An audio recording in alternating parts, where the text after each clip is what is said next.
Let's talk about one of the greatest tragedies in all of fiction. How does a hero, a celebrated hero, become one of the most feared villains the galaxy has ever known? And how does a democracy just crumble into an empire? Today, we're diving deep into the key moments of Star Wars' Revenge of the Sith to figure that out. So, how does a hero fall? And maybe more importantly, how does an entire republic fall right along with him?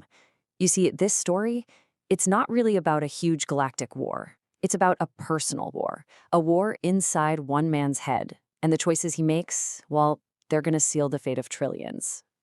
Okay, to really get this, you have to understand that the cracks were already there. The galaxy has been just torn apart by the Clone Wars for years. On the surface, you've got the Jedi leading the good guys, the Republic's armies, but here's the crazy part. No one, and I mean no one, realizes that both sides of this war are being played. They're puppets, and there's one single mastermind pulling all the strings, a Sith Lord. So, let's jump in at what is really the beginning of the end. It all starts with a mission. It looks like your standard heroic rescue, but it's not. It's actually the very first domino to fall in a chain reaction that will bring down everything. So, the story kicks off with this massive high-stakes rescue mission. You've got our heroes, Anakin Skywalker and Obi-Wan Kenobi, storming an enemy ship to save Chancellor Palpatine from the clutches of the separatist leader, Count Dooku. Of course, this leads to an epic lightsaber duel, and Anakin finally gets the upper hand on Dooku, an old rival. But this is where everything's about to change. And right here, this is the moment, the turning point. Dooku is disarmed, helpless. But Palpatine, he leans in and tells Anakin to finish him. Now, this is a huge no-no for a Jedi. It completely violates their code. It's a line you just don't cross. But Palpatine's whispering in his ear, and Anakin does it. He executes him. And that right there, that's his first real, irreversible step down a very, very dark path. Now, all this chaos happening out in the galaxy, it's basically a perfect mirror for the chaos that's brewing inside Anakin himself. To the public, he's the golden boy, the Republic's greatest champion. But privately, oh, he is absolutely tormented. Just look at the two sides of his life, right? On one hand, he's the chosen one, the celebrated war hero everyone looks up to. But on the other hand, he's living a lie. He's got a secret marriage, which is totally against the Jedi rules. He feels like the Jedi Council doesn't trust him, that they're holding him back. And then, the worst part, he's having these terrifying visions, nightmares of his wife Padme dying. And that fear, that one single fear, that's the key that's going to unlock his entire downfall. And wouldn't you know it, who's right there, ready and waiting to prey on that fear? The one person in the galaxy Anakin feels he can actually trust, Chancellor Palpatine. And then comes the bombshell. In this quiet, almost casual conversation, Palpatine just drops it. He reveals his true identity. He's Darth Sidious, the Dark Lord of the Sith, the guy who's been secretly running the whole war from the very beginning. And then he makes Anakin an offer he literally can't refuse.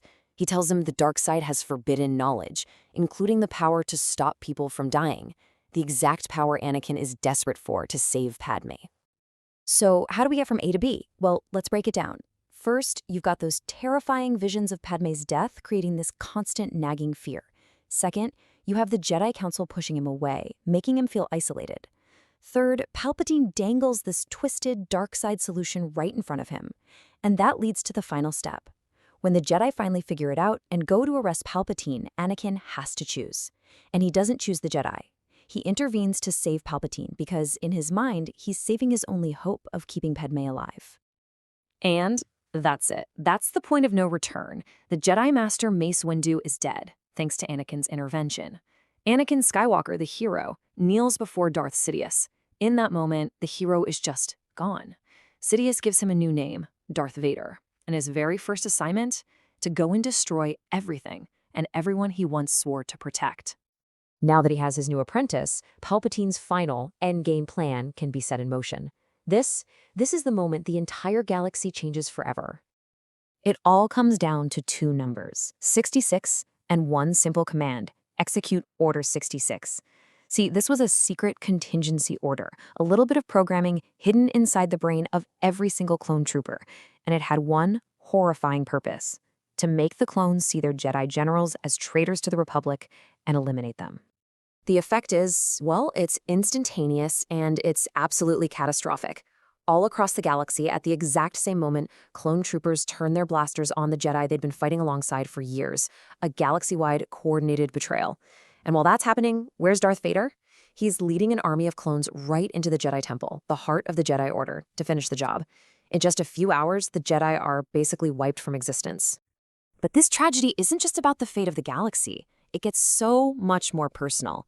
Because one of the few Jedi who survived, Obi-Wan Kenobi, tracks down his fallen friend, his brother, to the fiery, volcanic planet of Mustafar.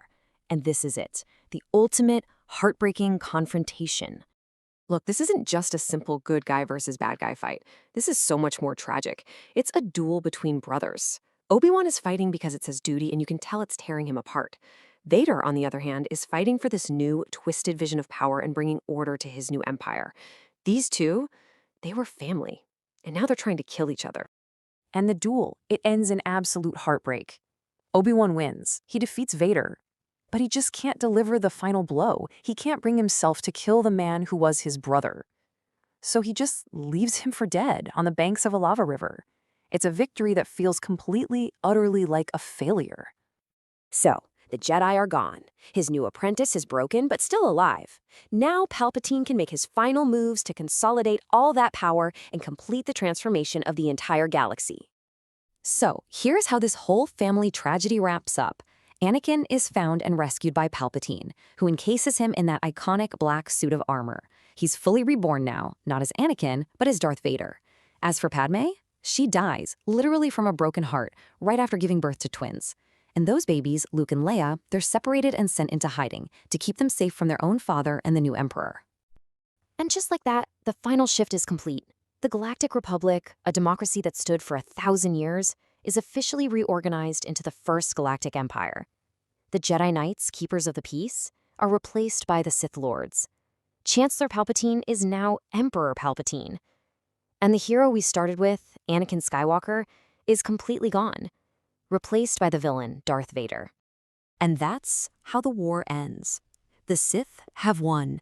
The Galactic Empire rises from the ashes of the Republic, an empire built on fear, lies, and deception, and it's ruled by the two men who orchestrated the galaxy's fall from grace. Which leaves us all with one final, lingering question.